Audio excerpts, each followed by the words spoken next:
बारीक नजर ठेवणारा तुमचा हक्काचा लोकल न्यूज प्लॅटफॉर्म ठाणे दर्पण, ठाण्याचं खरं प्रतिबिंब।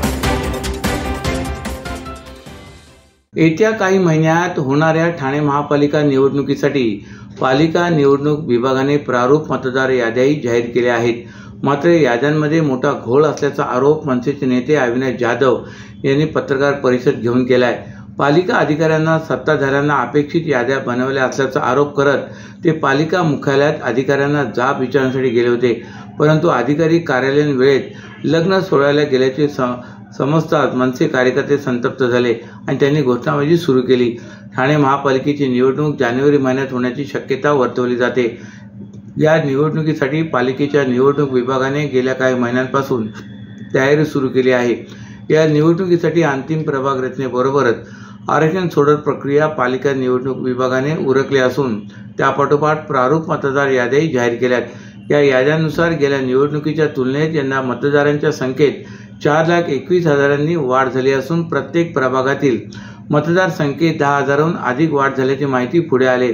असे असतानाच या मतदार याद्यांमध्ये मोठा घोळ झाल्याचा आरोप मनसेचे नेते अविनाश जाधव यांनी पत्रकार परिषद घेऊन केला आहे। ठाणे महापालिकेने मतदार याद्या जाहीर करण्याच्या 15 दिवस आधी प्रभागाचे नकाशे जाहीर केले होते, परंतु मंजूर नकाशा आणि त्यामधील मतदार संख्या यात मोठी तफावत आहे।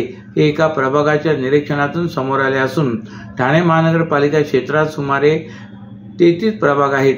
नकाशामध्ये दाखवलेल्या सीमारेषेच्या बाहेरील देखील इमारती आणि मतदारांची नोंदणी मतदार यादीत करण्यात आलेली आहे। एकूण मतदार संख्या अंदाजे 16,49,000 एवढी असून त्यामध्ये साधारण 4 लाखांच्या आसपास मतदार वाढलेत। याचा अर्थ सर्वसाधारणपणे प्रत्येक प्रभागांमध्ये 20-25 हजार किंवा 25% मतदार संख्या वाढले। नकाशाच्या सीमेवर असलेल्या इमारतींची अधिकाऱ्यांनी जागेवर जाऊन पाहणी करायला हवी होती, परंतु प्रत्यक्षात तसे झालेले नाही। सीमेरेषेबाहेरील 1 किलोमीटर अंतरावरील इमारतींमधील मतदारांची नावांचा यादीत समावेश करण्यात आलाय। पालिकेच्या अधिकाऱ्यांनी कार्यालयात बसून सत्ताधाऱ्यांना अपेक्षित याद्या तयार केल्या आहेत, असा आरोप मनसेचे नेते जाधव यांनी केलाय। गेल्या अनेक वर्षात ठाण्यातून क्रिकेटर घडत आहेत। मागील 6 वर्षात ठाण्यातील क्रिकेटला चांगला रंग येतोय। येणाऱ्या काळात ठाणे क्रिकेटर घडवण्याची फॅक्टरी होईल असे सूचक विधान मुंबई क्रिकेट असोसिएशनचे अध्यक्ष अजिंक्य नाईक यांनी ठाण्यातील एका कार्यक्रमात बोलताना केले। ठाण्यातील स्पोर्टिंग क्लब कमिटीने नव्याने बांधलेल्या ड्रेसिंग रूम इंडोर क्रिकेट अकॅडमीचे उद्घाटन आणि 14 वर्षाखालील शताब्दी चषक क्रिकेट स्पर्धेचा पारितोषिक वितरण अजिंक्य नाईक आणि विविध मान्यवरांच्या हस्ते संपन्न झाला। यावेळी MCA सचिव डॉ. उन्मेष खानविलकर, कार्यकारिणी सदस्य विघ्नेश कदम, संदीप विचारे, प्रमोद यादव, भरत किने, कौशिक गोडबोले, माजी सचिव अभय हडप, स्पोर्टिंग क्लब कमिटीचे अध्यक्ष विलास जोशी, खजिनदार जितेंद्र मेहता, सहसचिव श्रवण तावडे, सहसचिव सतीश नाचणे, श्रीधर मांडले, संतोष जगताप, मनीष बंगेरा, सुनील कुलकर्णी, अजित खान, कार्यकारिणी सदस्य प्रशांत गावण, अतुल फणसे आदी उपस्थित होते। या कार्यक्रमात अजिंक्य नाईक उपस्थितांशी संवाद साधलाय। भविष्यात ठाणे देश आणि आंतरराष्ट्रीय स्तरावरील क्रिकेटपटू घडवणारी फॅक्टरी ठरणार आहे। यासाठी स्पोर्टिंग क्लब कमिटीला जी मदत लागेल ती MCA कडून दिली जाईल असे आश्वासनही त्यांनी यावेळी दिले। आमच्या मागील कमिटीने MCA मध्ये 3 वर्षात 30 वर्षाचे काम केले। स्पोर्टिंग क्लब कमिटीचे सेक्रेटरी आणि MCA कार्यकारिणी सदस्य विकास रेपाळे यांच्या नेतृत्वाखालील स्पोर्टिंग क्लबची नवीन कमिटी विकासाची गती पकडत आहे। क्रिकेटर घडवण्याचे काम मैदान क्लब करत असतात, त्यासाठी पायाभूत सुविधांसाठी लागणारी सगळी मदत MCA देण्यासाठी तयार आहे। गेल्या अनेक वर्षात ठाण्यातून क्रिकेटर घडत आहेत। मागील 6 वर्षात ठाण्यातील क्रिकेटला चांगला रंग येतोय। येणाऱ्या काळात ठाणे क्रिकेट घडवण्याची फॅक्टरी होणार असल्याचे नाईक यांनी सांगितले। ठाण्यातील BSUP योजनेतील सदनिका धारकांना 1% मुद्रांक शुल्कात सवलत देऊन प्रतिदस्त 100 रुपये आकारण्याच्या निर्णयाचे श्रेय घेण्यावरून शिवसेना शिंदे गट आणि भाजपचा स्थानिक नेत्यांचा वाद पोलीस ठाण्यापर्यंत पोहोचला। यानंतर दोन्ही पक्षांच्या नेत्यांकडून एकमेकांना डिवचण्याचे प्रकार दिसून आले। सवलत निर्णयाचा जल्लोष करण्यासाठी भाजपने सवलतीच्या निर्णयाचा जल्लोष करत मिठाईचे वाटप करून एक प्रकारे शिंदे गटाला डिवचले असताना शिंदे गटाने राडा झालेल्या ठिकाणी फटाक्यांची आतिषबाजी करत मिठाई वाटून निर्णयाचे स्वागत करत भाजपला डिवचल्याचे दिसून आले। तर केंद्र शासन, राज्य शासन आणि ठाणे महापालिकेचा संयुक्त उपक्रम असलेल्या JNNURM आणि BSUP योजना शहरी गरिबांकरिता आहेत। ठाणे महानगरपालिकेमार्फत या दोन्ही योजनांतर्गत विकसित करण्यात आलेले भूखंड सध्याच्या झोपडपट्ट्यांच्या जागी असून तेथील नागरिकांचे पुनर्वसन बीएसयूपी सदनिकांमध्ये केले जाते। हे रहिवासी आर्थिकदृष्ट्या दुर्बल असून मजुरीची कामे करतात, त्यामुळे त्यांना सदनिका घेताना करारनामा, दस्त, नोंदणीचा मुद्रांक शुल्क आदी भार परवडत नाही। तसे यातील काही कुटुंबांना मिळणाऱ्या सदनिकांकरिता प्रत्येकी 56,000 ते 1,34,000 इतका अधिभार भरावा लागणार होता। ही बाब विचारात घेऊन या योजनेअंतर्गतच्या शहरी गरिबांकरिता 1% मुद्रांक शुल्कात सवलत देऊन प्रति दस्त 100 रुपये आकारण्याचा निर्णय घेण्यात आल्याची घोषणा उपमुख्यमंत्री एकनाथ शिंदे यांनी केली। सवलत निर्णयाचा लाभ ठाणे विभागातील 6,343 गरीब कुटुंबांना होणार आहे। मात्र ठाणे महापालिकेच्या निवडणुकीच्या तोंडावर या निर्णयाचे श्रेय घेण्यावरून सत्ताधारी भाजप आणि शिंदे गट या मित्र पक्षांच्या स्थानिक नेत्यांमध्ये वाद रंगलाय। पाचपकाडी भागातील टेकडी बंगला येथे लक्ष्मीनारायण गृहनिर्माण संस्था आहे। या संस्थेमध्ये गुरुवारी रात्री शिंदे गटाचे उपविभाग प्रमुख महेश लहाने आणि शाखा प्रमुख हरेश माडी यांनी जल्लोष कार्यक्रमाची तयारी केली। तसेच ते उपमुख्यमंत्री एकनाथ शिंदे यांना व्हिडिओ कॉलद्वारे संपर्क साधणार होते, परंतु भाजपचे माजी नगरसेवक नारायण पवार हे 40 ते 50 जणांसह त्या ठिकाणी आले। त्यांनी हा कार्यक्रम रोखण्यास सुरुवात केली। तसेच कानशिलात लगावत जीवे मारण्याची धमकी दिल्याचा आरोप लहाने आणि माडिक यांनी केला होता। शिंदे गटाचे परिवहन समितीचे माजी सदस्य राजेश मोरे यांना माहिती मिळाल्यानंतर त्यांनी दोन्ही पदाधिकाऱ्यांना नौपाडा पोलीस ठाण्यात नेले। या प्रकरणी अदखलपात्र गुन्ह्याची नोंद करण्यात आली। दरम्यान कोणतीही मारहाण झाली नसल्याचे दावा करत नारायण पवार यांनी आरोप फेटाळले व मारहाणीच्या घटनेला 24 तास उलटत नसताना शुक्रवारी दुपारी भाजपने आमदार निरंजन डावकरे, माजी नगरसेवक नारायण पवार यांनी लक्ष्मीनारायण गृहनिर्माण संस्थेच्या सभासदांसोबत मुद्रांक शुल्क सवलतीच्या निर्णयाबाबत जल्लोष केला व मिठाईचे वाटप केले। त्यामुळे शिंदे गटाला त्यांनी डिवचल्याची चर्चा रंगू लागली।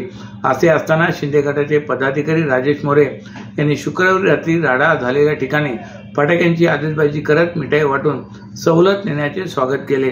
सर्व नागरिकांना आवाहन करण्यात येत आहे की सध्या डासांमार्फत पसरणाऱ्या डेंग्यू या आजाराचा प्रसार रोखण्यासाठी प्रत्येकाने पुढील प्रमाणे कार्यवाही करावी।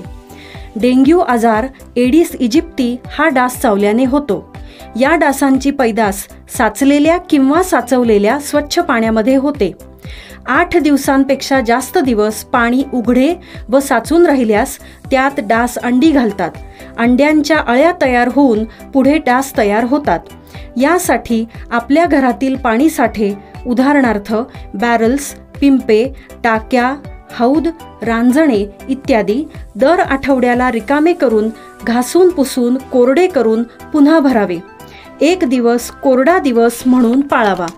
पाणी साठ्यांना घट्ट झाकणे बसवावीत किंवा जुनी साडी, चादर, धोतर यांनी बांधून झाकून ठेवावीत, म्हणजे डास त्यात जाऊन अंडी घालणार नाहीत। घराच्या गच्चीवर, आजूबाजूला, अंगणात कोठेही पाणी साचू देऊ नये। भंगार सामान उघड्यावर टाकू नये, उदाहरणार्थ टायर्स, प्लास्टिक सामान, कुंड्या, टाकाऊ वस्तू इत्यादी। अशा सामानात पावसाचे पाणी साठून त्यात डेंग्यूच्या डासांची पैदास होते। घरातील कूलर्स, फ्रीजच्या पाठीमागील ट्रे हे देखील वेळोवेळी कोरडे करावेत। लक्षात ठेवा, नुसत्या फवारणीने डास घनता कमी होत नाही, तर त्यासाठी डास पैदास ठिकाणे नष्ट करणे ही आपल्या सर्वांची जबाबदारी आहे। कोणताही ताप अंगावर न काढता जवळच्या शासकीय रुग्णालयात मोफत औषधोपचार घ्या। अशा प्रकारे नागरिकांनी सहकार्य केल्यास डेंग्यूचा प्रसार रोखणे सहज शक्य आहे। ठाण्यात 25 वर्षापूर्वी आनंदीगे यांनी भीमशक्ती आणि शिवशक्तीची मुहूर्तमेढ रोवली। आता आमची झालेली युती ही सत्ता मिळवण्यासाठी नव्हे, तर सर्वसामान्यांच्या न्यायासाठी आहे। आनंदराज आंबेडकर हे बाबासाहेबांचे रक्त आहेत आणि आम्ही बाबासाहेबांच्या विचारांचे भक्त आहोत, असे प्रतिपादन उपमुख्यमंत्री एकनाथ शिंदे यांनी केले। ठाण्याच्या मासुंदा तलावातील छत्रपती शिवाजी महाराज मैदानात काल रिपब्लिकन सेनेच्या 11व्या वर्धापन दिनानिमित्त आयोजित कार्यक्रमात उपमुख्यमंत्री एकनाथ शिंदे बोलत होते। यावेळी रिपब्लिकन सेनेचे प्रमुख आनंदराज आंबेडकर उपस्थित होते। शिवशक्ती आणि भीमशक्ती पुन्हा एकत्र आल्या आहेत, हा योगायोग नसून इतिहास घडत आहे। बाबासाहेब आंबेडकर यांनी देशाला जगातले सर्वोत्तम संविधान दिले। त्या घटनेमुळे सर्वसामान्य कुटुंबातील व्यक्तीला सुद्धा सर्वोच्च स्थान मिळू शकते। मी शेतकऱ्याचा मुलगा असूनही राज्याचा मुख्यमंत्री झालो आणि नरेंद्र मोदी हे देखील पंतप्रधान झाले, हे बाबासाहेबांच्या संविधानामुळे शक्य झाले, असे शिंदे म्हणाले।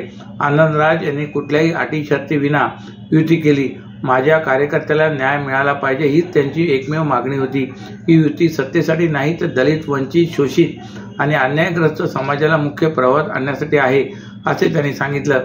इंदू मिल स्मारकाचे काम वेगाने सुरू असल्याचे ते म्हणाले. आमदार संजय केळकर यांच्या सातत्यपूर्ण आणि आक्रमक पाठपुराव्यामुळे आपला दवाखाना उपक्रमातील कंत्राटी कर्मचाऱ्यांचा 3 महिन्यापासून थकीत असलेला पगार अखेर त्यांच्या खात्यात जमा झाला आहे. ठाणे महापालिकेने शहरात 40 ठिकाणी सुरू केलेला आपला दवाखाना उपक्रम व्यवस्थापन कंपनी बंद केल्याने या दवाखान्यात काम करणारे कर्मचारी आणि परिचारिका बेरोजगार झाले होते. त्यांचा 3 महिन्याचा पगारही थकला होता. याबाबत त्यांनी जनसेवकांचा जनसंवाद या कार्यक्रमात आमदार केळकर यांची भेट घेऊन निवेदन दिले होते.